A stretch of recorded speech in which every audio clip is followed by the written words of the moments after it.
Welcome back, listener. Ready for another deep dive? Always. Today, we're looking ahead, way ahead, to the year 2050. Oh, wow. Crystal ball time. Kinda. We're exploring the potential of AI. What could it be capable of by then?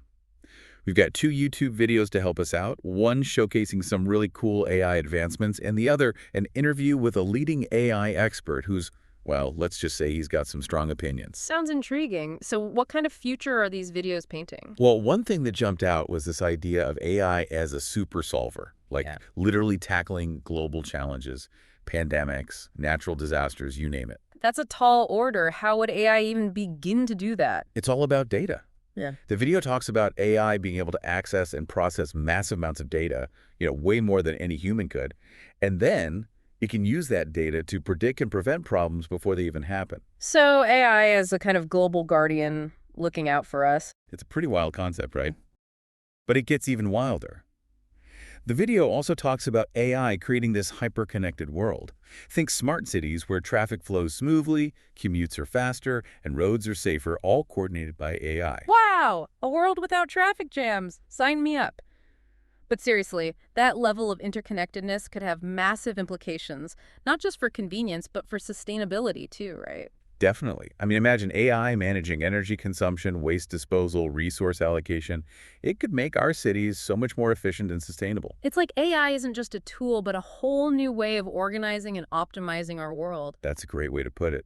But it's not just about the big picture stuff. The videos also suggest that our personal interactions with AI are going to get a whole lot more sophisticated. Oh, yeah.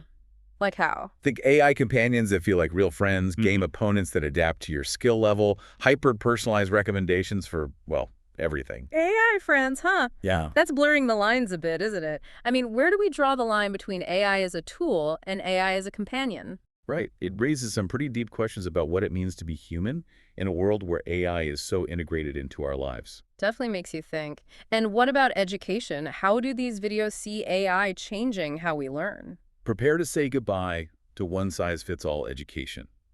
The video suggests that AI will make personalized learning a reality for everyone. Imagine learning at your own pace, focusing on your strengths, and getting tailored support for your weaknesses. That sounds amazing. No more struggling to keep up or being bored because the pace is too slow. Every student could truly reach their full potential. Exactly. And think about the possibilities for people in remote areas or those who can't access traditional education. AI could make quality education accessible to everyone. Now that's a future I can get behind. But wait, I remember reading something about quantum computing and AI. Did the videos touch on that? They did. Apparently, quantum computing could supercharge AI by 2050, making it exponentially more powerful. Exponentially. So like way beyond what we can even imagine right now. It's mind-boggling. The video talks about AI making these crazy leaps in logic, optimizing everything from agriculture to manufacturing to transportation. And speaking of leaps, what about healthcare? I'm really curious to hear what the videos say about AI's potential in medicine. Get ready to be amazed. They're predicting truly personalized treatment plans based on AI analysis of massive medical data sets. So no more one-size-fits-all medicine. Exactly. Imagine AI tailoring cancer treatments to a patient's specific genetic makeup and tumor characteristics, or using gene editing to potentially cure diseases that are currently considered incurable. It sounds like the stuff of science fiction, but if these predictions are even remotely accurate, we're talking about a massive leap forward in healthcare. And that's not all. Get this, the video suggests that brain-computer interfaces could be a reality by 2050. We could be communicating directly with computers using just our thoughts. Whoa, hold on, like straight out of a sci-fi movie. It's wild, right? Imagine people with paralysis controlling devices with their minds, working, communicating, even controlling robotic limbs.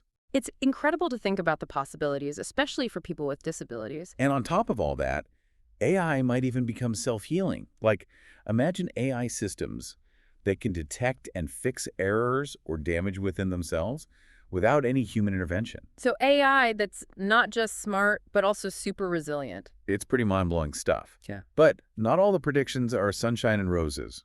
In one of the videos, an AI expert raises some pretty big and kind of unsettling questions about the future of AI, particularly this concept of singularity. Singularity, that's the idea that AI could eventually become so intelligent that it surpasses human intelligence, right? Exactly. And this expert seems pretty concerned about what that could mean for humanity. Like, could we control an AI that's smarter than us? What would the implications be for society, for our very existence? It's definitely a thought-provoking and maybe a little bit terrifying concept. Yeah, it kind of makes you wonder if we're opening Pandora's box here. But before we spiral into an existential crisis, let's talk about another concern that this AI expert brought up: the potential impact on jobs and wealth inequality. Oh, right. That's a big one. I mean, if AI can do so much, what happens to all the jobs that humans currently do? That's exactly what this expert is worried about. He predicts that AI could automate a lot of current jobs, potentially leading to widespread unemployment and increased wealth disparity.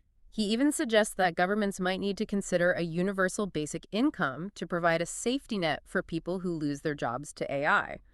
But he also emphasizes that UBI isn't a complete solution. Right, people need purpose, a sense of meaning beyond just receiving a check. This expert really challenges us to think about what skills will be valuable in an AI-driven world and how we can ensure everyone benefits from these advancements, not just a select few. It's like we're on this crazy roller coaster ride into the future and we have no idea what twists and turns are coming next. It's exciting and terrifying all at the same time. But hey, that's what makes these deep dives so much fun, right? Absolutely. Keeps us on our toes and makes us think about the world in new ways. You know, one thing that really stuck with me from that AI expert's interview was his comparison of AI to nuclear weapons. Oh yeah, he drew a parallel with the Manhattan Project, didn't he? That's pretty intense. Yeah, his point was that if we're not careful, AI could become just as dangerous as nukes, maybe even more so. And he seemed pretty concerned that we're not doing enough to prevent that from happening. Right. He said something like, if we don't come together as a global community to establish some kind of international regulations for AI, we could end up in a very dangerous situation. It's almost like a technological arms race, right? Each country trying to outdo the other in developing the most powerful AI without really thinking about the potential consequences. Exactly. He even brought up the example of autonomous weapons systems, like robot soldiers basically making life or death decisions on the battlefield. That's pretty chilling stuff. I mean, can we really trust AI to make those kinds of calls? What if something goes wrong? Those are the questions that keep a lot of people up at night, and for good reason. But it's not just about the military applications of AI that are worrisome. This expert was also deeply concerned about the potential economic and societal impacts, especially when it comes to jobs. Oh, right. Like what happens when AI starts taking over jobs that humans currently do? Exactly. He specifically mentioned mid-level intellectual jobs being at risk. So jobs that require a certain level of specialized knowledge, but aren't like at the very top of the food chain. He gave examples like journalism, financial analysis, and even legal research. All these fields could see significant automation as AI gets more sophisticated. It's not that these jobs will vanish entirely, but the nature of the work and the skills required are likely to change drastically. It's kind of funny, though. He also said that jobs requiring physical dexterity and adaptability to real-world situations might be the safest. He even joked that plumbing might be a good career choice because AI is still a long way from being able to handle the complex tasks involved in fixing a leaky pipe. So if you're looking for job security, maybe pick up a wrench. Hmm. But seriously, what can we do to prepare for this potential wave of job displacement? This AI expert suggested exploring a universal basic income as a safety net for those who might lose their jobs to AI. Makes sense. If the machines are doing all the work, someone's got to figure out how to distribute the wealth, right? Right. But he also acknowledged that UBI is not a perfect solution. It doesn't address that need for purpose and meaning that many people find in their work. He suggested that governments might need to step in and help people find new careers, maybe even subsidize retraining programs, or create entirely new industries where human skills are still in demand. It feels like we're sailing into uncharted waters here, with both immense opportunities and potentially massive disruptions. It's kind of overwhelming, to be honest. I think a healthy dose of awe mixed with a bit of apprehension is a perfectly reasonable response. One of the best things we can do is stay informed. The more we understand about AI, the better prepared we'll be to navigate the changes it brings. Absolutely. Like that old saying, knowledge is power.